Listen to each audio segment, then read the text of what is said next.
나누신 말씀은 창세기 1장 26절 한 절 말씀입니다. 창세기 1장 26절 한 절 말씀입니다. 우리가 함께 합독하시겠습니다. 하나님이 이르시되 우리의 형상을 따라 우리의 모양대로 우리가 사람을 만들고 그들로 바다의 물고기와 하늘의 새와 가축과 온 땅과 땅에 기는 모든 것을 다스리게 하자 하시고. 아멘. 이 창세기 강해 이렇게 참 쉽지가 않습니다. 우리 듣는 여러분들도 이렇게 쉽지가 않고요. 저도 준비하는 가운데서 많은 책을 읽지만은 어떨 때는 너무 방대하고 또 내용이 또 이렇게 이걸 어디서 시작해서 어디까지 해야 될지 너무나도 방대한 내용인데, 그래도 이제 우리가 꼭 복음의 틀, 우리 신앙의 틀을 세우기 위해서 창세기를 우리가 조금 자세하게, 그렇다고 이렇게 한 절 한 절 다 보지는 않지 않습니까? 그래서 자세하게 살펴가면서 우리가 좀 이렇게 같이 나눌 신앙의 틀, 그리고 어떤 이제 수요 예배 정도 오시는 분들은 이제 많은 분들에게 성경적인 질문도 많이 받고 하시니까 그런 질문에 대해서 대답할 수 있는 그러한 것도 좀 기르는 차원에서 우리 창세기 강의를 계속 진행을 하고 있습니다. 처음에는 조금 힘들고 조금 지루하실 거예요. 우리 1장까지는. 그런데 2장부터는 그래도 우리가 조금 더 재미있게 볼 수 있는, 우리가 또 말씀을 삶 속에 바로 적용할 수 있는 말씀들이 많이 나오기 때문에 조금 인내를 가지시고 이렇게 같이 힘을 내서 보았으면 좋겠습니다. 오늘 26절 이 한 절 말씀은 아마 기독교 역사를 통틀어 가지고 가장 많은 논란이 있고 논쟁이 있고 또 논문이 쓰여져 있고 또 지금까지도 많은 뭐랄까 연구가 이루어지고 있는 굉장히 이제 중요한 본문입니다. 여기에 보면은 하나님이 인간을 하나님의 형상을 따라, 하나님 형상 모양을 따라, 하나님의 형상을 따라 하나님의 모양대로 지었다 하는데, 또 여기서 이제 우리라는 표현이 나오죠, 그죠? 우리. 그래서 여기는 삼위일체 하나님에 대해서도 이렇게 우리가 볼 수가 있고요. 또 그리고 하나님의 형상이 무엇인지에 대해서도, 그리고 정말 그 다스림이 무엇인지에 대해서도 수많은 이렇게 연구들이 있고 본문에 또 이렇게 주제들이 있지만은, 오늘은 우리가 이 본문 가운데서 짧게 세 가지 포인트를, 이 본문이 말하고 있는 세 가지 포인트를 제목을 달아서 그 제목에 맞춰서 우리가 말씀을 한번 나눠보도록 하겠습니다. 이 26절의 중요 주제를, 오늘 다룰 중요 주제는 첫 번째, 하나님이 사람을 창조하셨다. 하나님이 사람을 창조하셨다. 두 번째는, 먼저 제가 제목을 드리겠습니다. 삼위일체의 하나님이 사람을 삼위일체 하나님의 형상과 모양을 따라 창조하셨다. 이게 두 번째 주제가 되겠고요. 세 번째 주제는, 삼위일체의 하나님이 사람을 삼위일체 하나님의 형상과 모양을 따라 창조하셔서 그 사람으로 만물을 다스리게 하셨다. 이 중요한 세 가지 주제가 여기에 숨어 있습니다. 물론 더 많은 이야기들이 있죠. 그런데 오늘은 이 세 가지를 간략하게 다뤄보도록 하겠습니다. 첫 번째는 하나님이 사람을 창조하셨다입니다. 우리 이제 창세기에서 보았지만은 모든 피조물들이 하나님의 창조로 인해서 지어진 피조물이죠. 이 창조된 피조물들은 창조주의 목적을 따라 창조되었으며, 다른 피조물과 마찬가지로 사람 또한 이 피조물인 사람이 중심이 되거나 피조물인 사람이 하나님만이 받으시는 예배의 자리에, 숭배의 자리에 앉아 있으면 안 되는 것입니다. 그래서 이 세상의 모든 것, 심지어 인간까지도, 자기까지도 숭배의 대상이 되면 안 된다는 것이 하나님이 사람을 창조하셨다는 그러한 중요한 선언인 것이죠. 두 번째, 삼위일체 하나님이 사람을 삼위일체 하나님의 형상을 따라 창조하셨다. 우리 오늘 26절에 반복해서 나오는 것이, 하나님이 이르시되 우리의 형상을 따라 우리의 모양대로 우리가 사람을 만들고 그들로 다스리게 하자. 여기서 나오는 우리라는 표현은 삼위일체 하나님을 말합니다. 이게 플로럴, 복수형으로 써 있죠. 이 삼위일체를 지난 2000년 동안 수많은 이렇게 신학자들과 학자들이 이제 설명을 하고 연구를 했지만은, 그것을 자세히 설명하고 연구하면 할수록 자꾸만 이단 시비에 이렇게 휩싸이게 됐습니다. 하나님께서 말씀이 계시한 것 이상으로 설명을 더 잘하려고 하다 보니까 잘 안 되는 것이죠. 왜냐하면은 이 땅의 어떠한 상태나 어떠한 설명으로도 이 삼위일체 하나님을 정확하게 설명할 수도 없고 표현할 수도 없는 것입니다. 제가 여러분들하고 개인적으로 만났을 때 여러분들의 이해를 돕기 위해서, 아니면 우리 유스 아이들이나 우리 어린아이들의 이해를 돕기 위해서 여러 가지 설명을 붙여서 이야기할 수는 있겠지만은 그 설명이 정확하게 하나님을 나타내는 것은 아니죠. 여러 가지 설명들이 있지 않습니까? 그런데 그 설명을 많이 하면 할수록 자꾸만 이단에 빠지기 쉬운 것입니다. 그래도 이제 여러분들 제가 개인적으로 만나면 설명하겠죠. 그런데 이 설명이 항상 전제 조건이 뭐냐면은 저의 설명이 완전하지가 않습니다.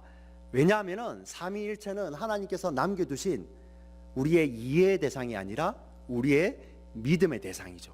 왜냐하면 우리의 이성의 영역을 뛰어넘는 하나님의 그 본질에 대해서 이야기를 하시는데, 여러분 어떻게 그게 가능합니까?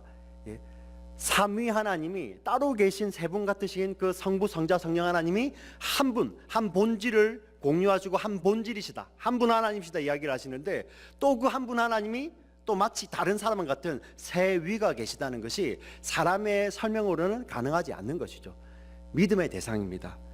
그래서 정말 우리가 이 삼위일체만큼은 우리가 이렇게 많은 설명을 필요하고 우리가 기도하면서 이렇게 하나님 알고 싶습니다 이렇게 기도해야 됨에도 불구하고 또 무엇이냐면 우리는 믿음으로 받아야 되는 것입니다. 그런데 오늘 이 본문에서 이 우리라는 단어가 반복되는 것이 삼위일체를 설명하기 위해서가 아니라 무엇인가를 저와 여러분들에게 전달하기 위해서 이 성경이 이렇게 이야기를 하고 있는 것이죠. 무엇입니까? 우리를 반복하시는 것은 무엇입니까? 성부, 성자, 성령 하나님께서 이 완벽하신 삼위일체 되신 하나님이 사람을 창조하실 때 그 삼위 하나님의 완벽한 협력이 있었다는 것입니다. 바꾸어 말하면 그 완벽하시고 완전하신 삼위일체 하나님의 그 공동체적인 속성이 사람을 창조하실 때 계시되셨고, 그 삼위일체 하나님의 속성이 사람에게 심겨진 것입니다. 다른 어떤 피조물에도 없죠. 사람을 창조하실 때만이 그 삼위 하나님이 자신을 계시하셨고, 그 삼위 하나님의 속성이, 특성이 사람에게 심겨진 것입니다.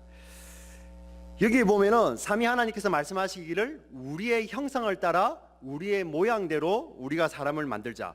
여기서 말하는 형상과 모양이라는 말이 나오는데요, 형상과 모양은 사실 여기에 나오는 히브리 단어가 서로 스위치했습니다. 그래서 어떤 곳에 가면은 형상이라는 것을 모양이라고 말하기도 하고요, 어떤 것은 또 모양을 토형상이라고 말하는 것이죠. 이 동의어입니다. 동의어를 이렇게 반복해서 쓰는 건 똑같은 말이죠. 단어는 다르지만 똑같은 말을 반복해서 쓰는 것은 히브리식 그 문학 표현법으로는 평행법이라는 표현을 쓰는데요, 그 평행법을 쓰는 이유가 무엇이냐면은 강조할 때 평행을 씁니다. 형상과 모양이 같은 말인데 이것을 똑같은 이야기를, 똑같은 단어를, 동의어를 반복해서 쓴다는 것은 무엇인가를 강조하기 위한 것이죠. 그러면 이것이 무엇을 강조해서 쓴 표현입니까? 우리 창세기 1장의 다른 것들, 다른 피조물들하고 다르게 유일하게 사람만이 하나님의 모양과 형상대로, 여러분 다른 피조물도 보십시오. 다 종류대로 지었다고 나와 있죠. 하나님이 말씀하셔서 종류대로 지었다고 나와 있죠. 그러나 유일하게 사람만이 하나님이 형상대로, 하나님의 모양대로, 그 하나님의 이미지로 지었다는 것입니다. 여러분 이것이 얼마나 놀랍습니까? 다른 것들은 그냥 종류대로 하나님께서 말씀으로 지으셨는데 유일하게 하나님께서 사람만은 하나님의 형상대로 지었다는 것입니다. 자, 그러면은 사람이 하나님의 형상대로 지어졌다는 것은 어떤 의미입니까? 이 겉모습이 하나님께서 눈, 코, 귀, 입이 있었다 이러한 표현인가요? 아니죠. 하나님은 영이시니까 이런 외모를 말하는 것이 아니죠. 그러면 하나님의 형상대로 지어졌다는 것은 하나님의 성품, 즉 하나님의 속성이, 하나님의 속성, 하나님의 고유하신 성품과 속성이 사람에게만 전달이 되었고, 사람을 통해서 하나님은 그 속성을 나타내기를 원하신다는 것입니다. 우리 설교 맨 마지막 뒷부분에 결론에서 보겠지만은 사람을 통한 피조 세계의 다스림은 하나님의 그 속성이 있죠. 하나님만이 가지고 계시는 그 고유한 속성은 사람의 다스림을 통해서 이 피조 세계에 드러내시기를 원하십니다. 여러분 이제 성경을 많이 보시면 하나님의 속성에 대해서 나는 전능하신 하나님이라, 나는 거룩한 하나님이라, 나는 사랑의 하나님이라, 나는 뭐 공의의 하나님이라, 이런 속성들을 하나님 말씀을 통해서 여러 군데서 드러내십니다. 그런데 하나님의 그 속성이 사람에게 있다는 것은 사람을 통해서, 사람의 피조물을 다스림을 통해서 하나님의 속성을 드러내기를 원하시는데요, 오늘 특별히 오늘 본문에서 하나님께서 우리 사람에게 전달하신, 새겨주신 그 하나님의 속성은 무엇입니까? 바로 우리라는 그 삼위일체, 우리라는 표현에서 알 수 있듯이 하나님의 그 공동체적인 속성을 이야기합니다. 이 본문에서는 유일하게 하나님께서 하나님이 우리 되심을 말씀하시면서 하나님만이 가지고 계시는 그 공동체적인 속성을 사람에게 심어 주셨다는 것입니다. 그러면 사람에게 심어주신 그 공동체적인 속성이 무엇인지 우리가 신약성경 요한복음 17장 21절에서 23절 말씀을 통해서 저와 여러분이 한번 확인해 보겠습니다. 같이 읽겠습니다. 시작. 아버지여, 아버지께서 내 안에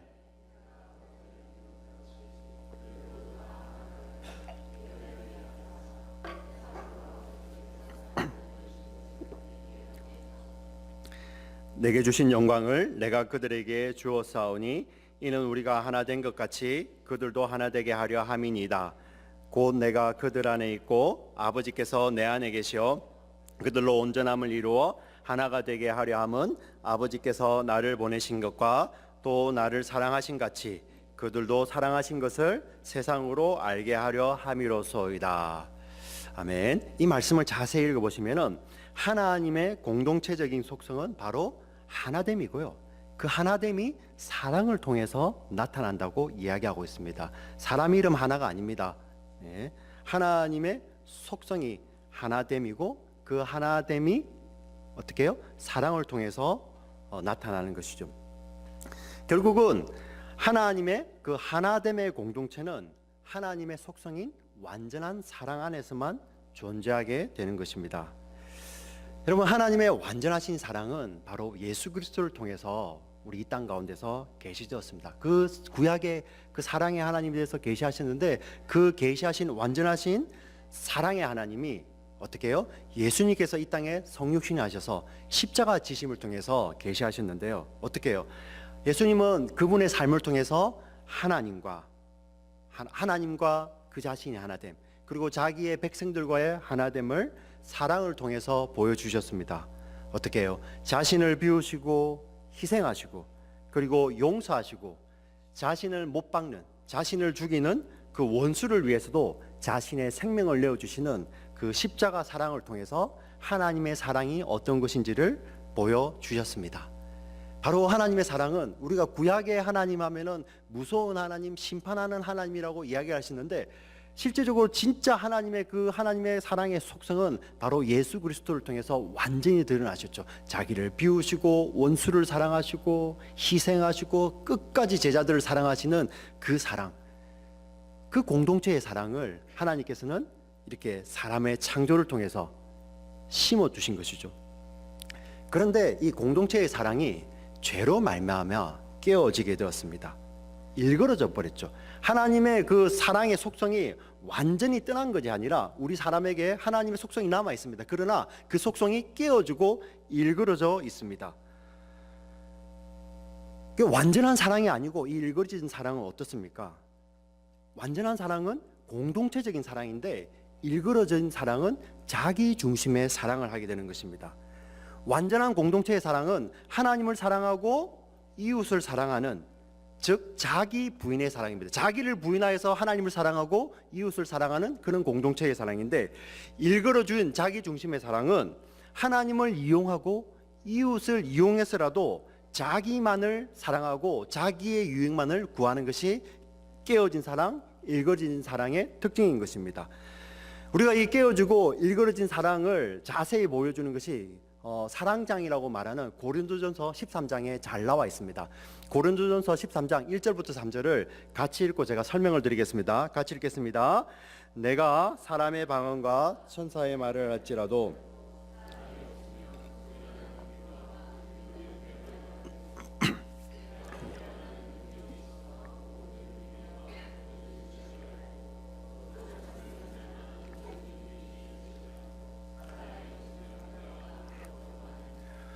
내가 내게 있는 모든 것으로 구제하고 또 내 몸을 불사르게 내어줄지라도 사랑이 없으면 내게 아무 유익이 없느니라. 아멘. 특별히 3절을 보십시오. 내가 내게 있는 모든 것으로, 내가 소유한 모든 것으로 구제도 합니다.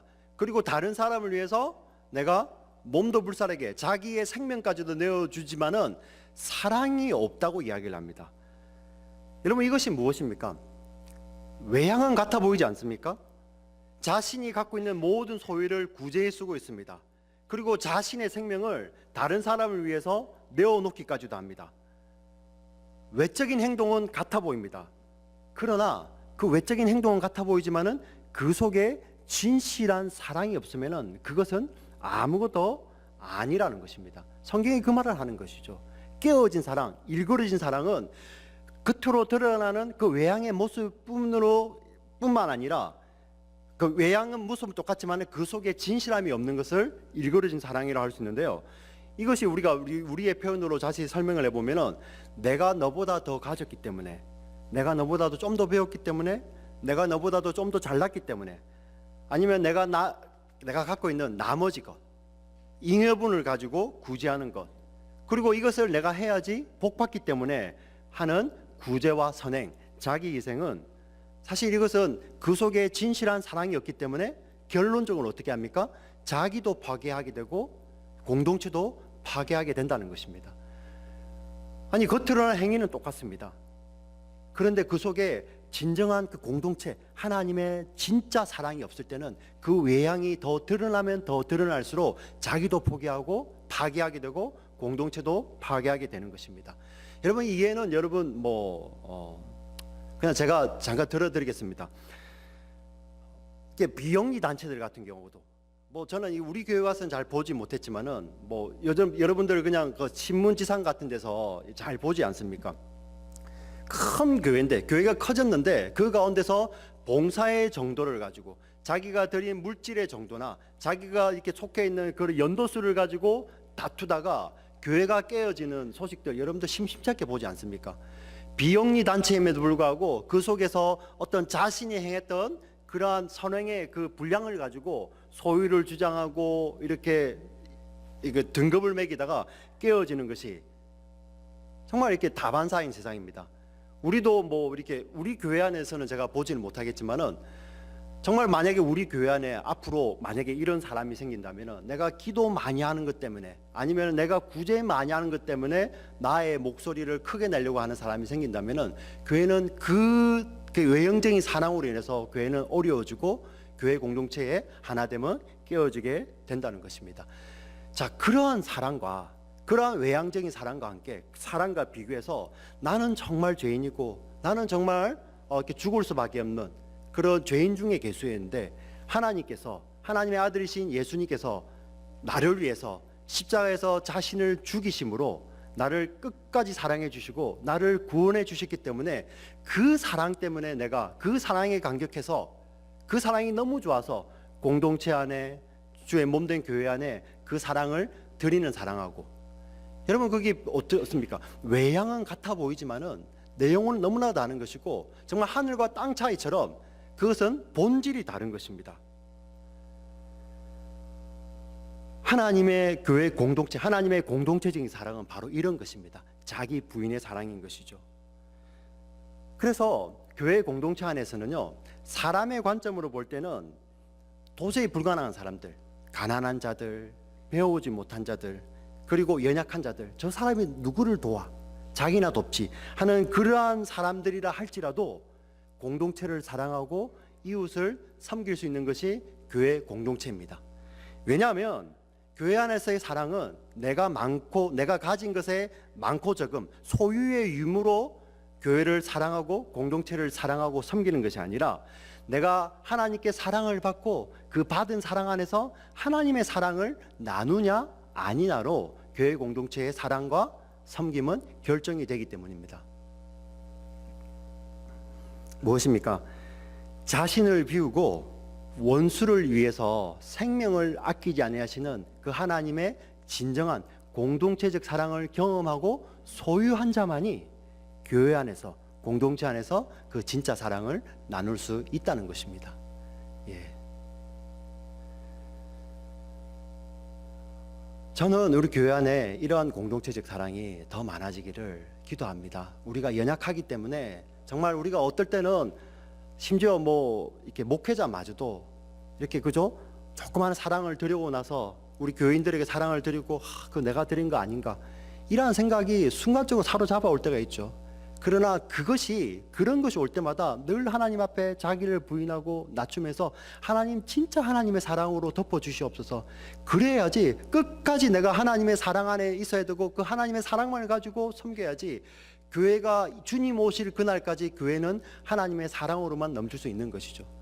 우리가 그 자리에서 이제 이 정도면 됐지, 내가 가진 것으로 사양해야지, 내가 가진 것으로 주기 시작하면은 자기도 파괴하게 되고요, 공동체도 파괴하게 된다는 것입니다. 그래서 교회 공동체는 무엇입니까? 하나님의 사랑 안에서 그 사랑만 가지고 나누는 것이고요, 소유의 유무, 많고 적음을 가지고 섬기는 것이 아니라 하나님께 받은 그 사랑을, 그 감격을 나눔으로써 우리 교회는 더 풍성해진다는 것입니다. 아멘입니까? 예. 마지막으로 세 번째 짧게 하겠습니다. 삼위일체 하나님이 사람을 삼위일체 하나님의 형상과 모양을 따라서 창조하셔서 그로 만물을 다스리게 하셨습니다. 우리 26절 1장 26절 창세기 1장 26절 보면은 이렇게 되어 있죠. 우리가 사람을 만들고 그들로 바다의 물고기와 하늘의 새와 가축과 온 땅과 땅에 기는 모든 것을 다스리게 하자라고 나와 있습니다. 하나님은 사람을 통해서 하나님의 그 형상을, 그 하나님의 속성을 피조 세계 가운데 드러내기를 원하시죠. 그것이 바로 다스림이라는 것입니다. 인간의 다스림은 자기 마음대로 막 하는 것이 아니라 하나님의 그 속성을 어떻게 해요? 이 땅 가운데, 피조 세계 가운데 드러나게 하고 흘러나게 하는 것이 사람의 다스림이죠. 자, 그것이 신약의 표현으로 어떻게 됩니까? 하나님의 영광이 드러났다. 하나님의 영광이 드러났다 하죠. 그래서 하나님의 다스림과 하나님의 영광이 완전하게 드러난 것이 어디입니까?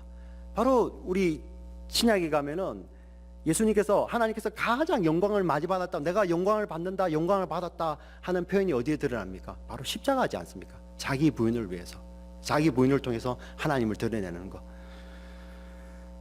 그런데 이 다스림이 어떻게 해요? 죄로 인해서 오염될 때는 어떻게 됐습니까? 인간이 타락하고 난 후에는 이 다스림이 자기중심적으로 되고요, 이 자기중심적인 다스림은 어떻게 됩니까? 하나님마저도 이용하고 이웃도 이용하여서 자신의 욕망과 자신의 목적을 위해서 모든 사람을 고통으로 몰아가게 되는 것입니다. 다스림이 깨어졌을 때, 하나님의 속성이 드러나는 다스림이 아니라 죄로 인해서 오염되고 깨어진 다스림은 자기중심적인 다스림으로 모든 공동체를 파괴하며 고통 가운데로 몰아가게 되는 것이죠. 바로 우리 지난주에 배웠듯이 남을 디디고서는 약육강식의 세계로, 그리고 세상의 논리로서 다스림을 하게 된다는 것입니다.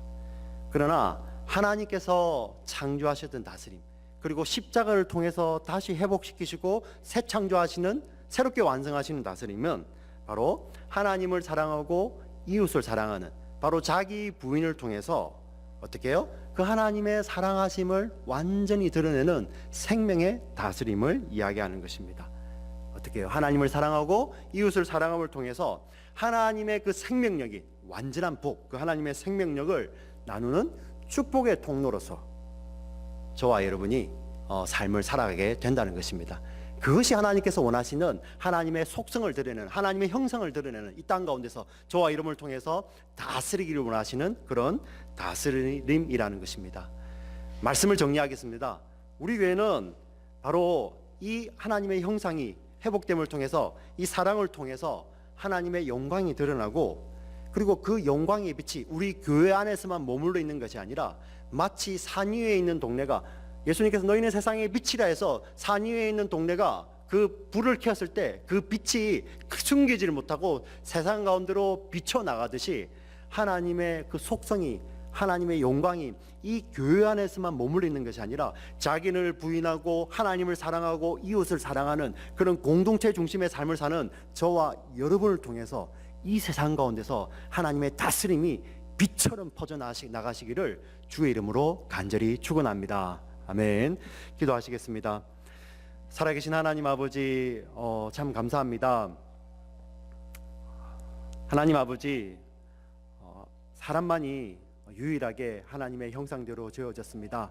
하나님, 이 하나님의 속성과 하나님의 형상이 십자가를 통해서 다시 한번 회복되기를 원합니다. 하나님, 우리 삶 가운데 이 십자가가 중심이 되어서 주인 되어서 공동체의 하나됨을 회복을 위해서 나를 부인하며 하나님의 사랑을 온전히 드러내는 저희들 되도록 주님 인도하여 주시옵소서. 하나님 아버지, 정말 이 삶은 어떻게 보면은 사람의 시각으로 보면은 지루해 보일 수도 있습니다. 날마다 말씀을 통해서 자기를 부인해야 되고 내가 드러나지 않고 세상의 논리와 충돌하지만은 하나님만이 드러나고 나는 정말 오른손이 하는 것을 왼손이 모르게 해야 되고 나 이름은 늘 없어져야 되고 죽어져야 되는 자기 부인의 삶입니다. 고통의 삶입니다. 하나님, 그러나 그것이 하나님께서 우리에게 주신 말씀의 원리의 삶이고 그것이 하나님께서 우리를 창조하신 그런 하나님의 그 형상임을 저희들 고백하게 하여 주시고, 하나님, 우리의 삶을 통해서 정말 하나님의 영광이 나의 삶에 저의 부인을 통해서 하나님의 영광만이 빛처럼 퍼져나가는 저희의 삶 되도록 주님 축복하여 주시옵소서. 우리 교회들 주님 축복하여 주시옵소서. 정말 하나님의 영광을, 하나님의 살아계심을 교회 안에서 또 우리 교회 공동체 우리 지체들의 삶을 통해서 드러내는 귀한 주님의 몸된 교회 되도록 주님 역사하여 주시옵소서. 주님께 감사를 드리며 살아계신 예수님의 이름으로 기도합니다. 아멘.